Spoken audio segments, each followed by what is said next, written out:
Wild fire లేదా forest fire అంటే ఏంటంటే దావాననం లేదా దావాగ్ని లేకపోతే కారు చూసారు అంటూ ఉంటారు.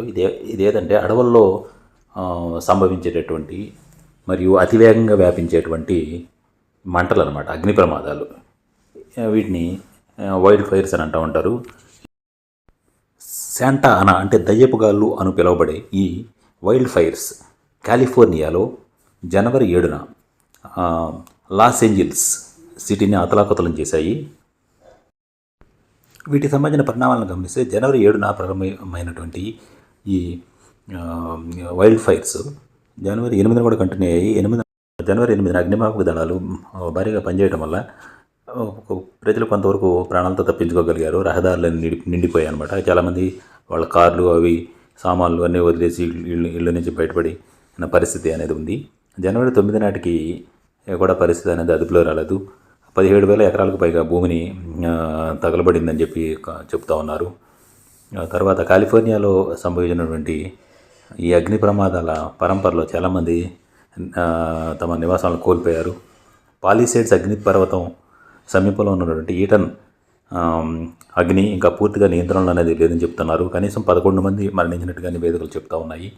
తర్వాత జనవరి 10న కూడా కంటిన్యూ అయింది. భారీ నష్టం కూడా నమోదైంది. మొత్తం కాలిన భూమి 36,685 ఎకరాలకు చేరినట్టుగా చెప్తున్నారు. 180,000 మంది నిరాశ్రయులైనట్టుగా తెలుస్తూ ఉంది. తర్వాత జనవరి 11న పరిస్థితి ఇంకా తీవ్రం అయిపోయిందనమాట. 13,400 కడ్డాలు ధ్వంసం అయ్యాయి లేదా దెబ్బతిన్నట్టుగా చెప్తా ఉన్నారు. అగ్నిమాపక సిబ్బంది ఈ హరికేన్ గాలుల వల్ల తీవ్రమైన సవాళ్లు ఎదుర్కొన్నట్టుగా చెప్తా ఉన్నారు. గవర్నరు గ్యావిన్ న్యూసమ్ ఈ సంక్షోభం కారణంగా ఆర్థిక స్థితిని కూడా ప్రకటించారు. ఈ గాళ్ళు 100 మైళ్ళ వేగం అంటే దాదాపుగా 160 నుంచి 180 కిలోమీటర్ల వేగంతో వీచే ఈ గాలులు మరింత అగ్నికి ఆజ్వాన్ని పోసినట్టుగా తెలుస్తూ ఉంది. లాస్ ఏంజల్స్లో ఈ అగ్ని ప్రమాదాలు అనేది తరచూ సంభవిస్తూ ఉంటాయి. దీనికి కారణం ఏంటంటే డిఫరెంట్ వెజిటేషన్ అంటే రకరకాల మొక్కల గుంపుల యొక్క సముదాయం అనమాట. ఇవి అనేది ఎక్కువగా ఉంటాం. అంతేకాకుండా వేసవికాలంలో పొడి ఎక్కువగా ఉంటుంది. గాల్లో తేమ అనేది తక్కువగా ఉంటాం. ఏ కారణాల వల్ల కానివ్వండి, ఏదైనా పెద్ద పెద్ద మెరుపులు అట్లాంటివి సంభవించినప్పుడు కూడా ఆ అడవుల్లో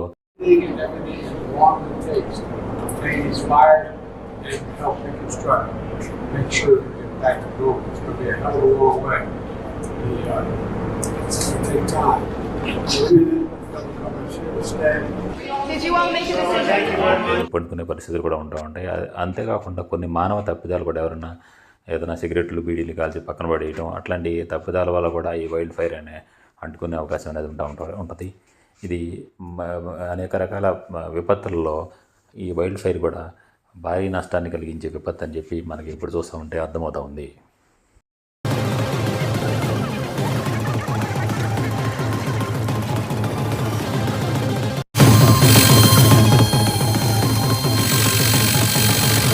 పరిస్థితులను కొనసాగిస్తున్నప్పటికి కూడా పొడి వాతావరణం వల్ల పరిస్థితి అనేది అదుపులోకి రాలేదు.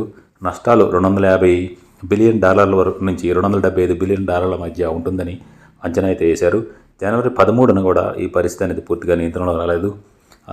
తర్వాత పారాఫైట్లు ఈ మంటలను సమర్థవంతంగా ఎదుర్కొనేందుకు చర్యలు అయితే చేపడుతూ ఉన్నారు. జనవరి 14 వరకు కూడా ఈ మంటలు అనేది అదుపులోకి రాలేదు. మళ్ళీ తిరిగి కొన్ని చోట్ల వ్యాపిస్తున్నట్లుగా అయితే ప్రకటనలు అయితే వస్తూ ఉన్నాయి.